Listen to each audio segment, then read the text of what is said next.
नमस्कार, आप देख रहे हैं पीपी न्यूज। राम मंदिर चढ़ावा चोरी मामले पर योगी सख्त, बोले वैधानिक कार्रवाई के बाद इस पर विराम लगना चाहिए। अयोध्या में गरजे योगी, राम मंदिर चढ़ावे की चोरी से लेकर सनातन और संभल तक विपक्ष पर साधा निशाना। मुख्यमंत्री योगी आदित्यनाथ आज अयोध्या पहुंचे।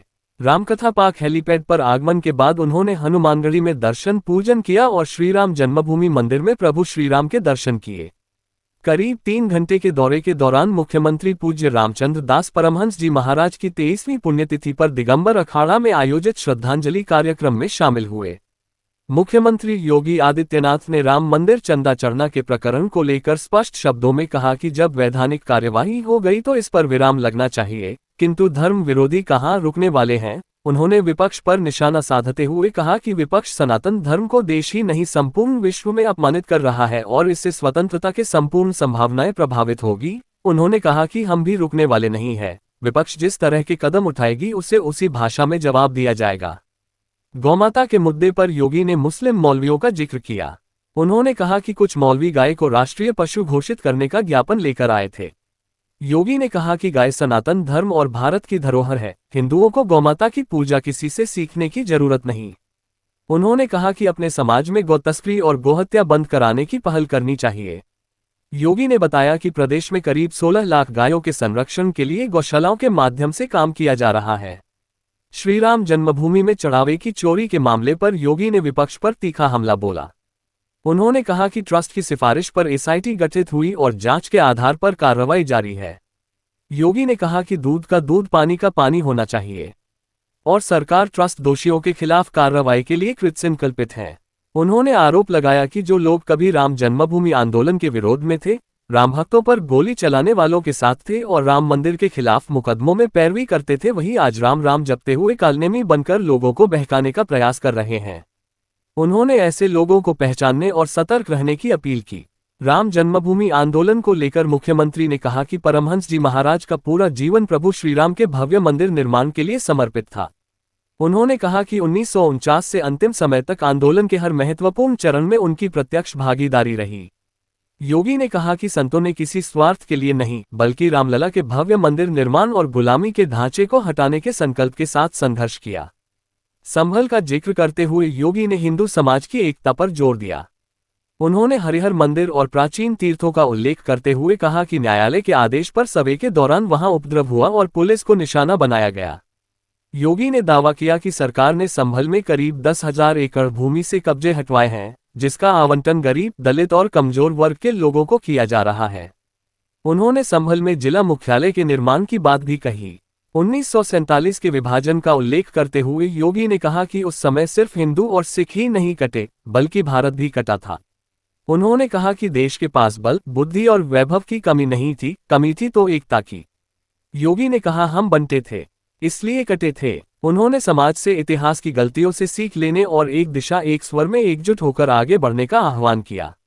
मुख्यमंत्री ने अयोध्या के बदलाव का जिक्र करते हुए कहा कि जिस अयोध्या को कभी बिजली, सफाई और मूलभूत सुविधाओं के लिए संघर्ष करना पड़ता था, आज वही अयोध्या अपने प्राचीन गौरव के अनुरूप विकसित हो रही है और त्रेता युग की अयोध्या का स्मरण करा रही है।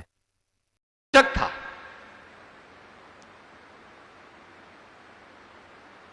कुछ मौलवी ज्ञापन देने के लिए जगह जगह आ रहे थे, तो उसमें से एक, चाहे वह किसी कारण से रहा हो, लेकिन एक ज्ञापन मेरे पास भी पहुंच गया था। उसमें था कि गाय को राष्ट्रीय पशु घोषित किया जाए, क्योंकि बहुत सारी यात्राएं निकलने लग गई हैं। मैं भौचक था। मैंने कहा, भी पशु तो ये ज्ञापन देने वाला व्यक्ति है, उसकी बुद्धि पशुवत है। अरे गाय हमारी माता है, जन्म जन्म का नाता है। गाय हमारी माता है, वह सनातन धर्म की माता है। गाओ विश्वस्य मातरः, उसको भारत की धरोहर के रूप में हमें सजोना चाहिए। अपने घरों में गौ पालन का काम करना चाहिए, और हम लोग तो कर रहे हैं। मैं अपने आश्रम में भी करता हूं और मुख्यमंत्री के रूप में 16 लाख गायों का देखभाल करके गौशालाओं का संरक्षण, गौशालाओं के माध्यम से उनका संरक्षण करवा रहा हूं। हम लोग तो इसका काम कर रहे हैं। तो मैंने उन मौलवियों में से कुछ को फोन किया। मैंने कहा भी मुझे एक बात बताओ, ये तो हमारी सनातन धर्म की धरोहर है, भारत की धरोहर है, आपने पशु क्यों कहा? और यही पशु शब्द मैं तुम्हारे लिए उपयोग करूं, तुम्हें कैसा लगेगा? कहा साहब गलती हो गई। मैंने कहा ये गलती या शरारत?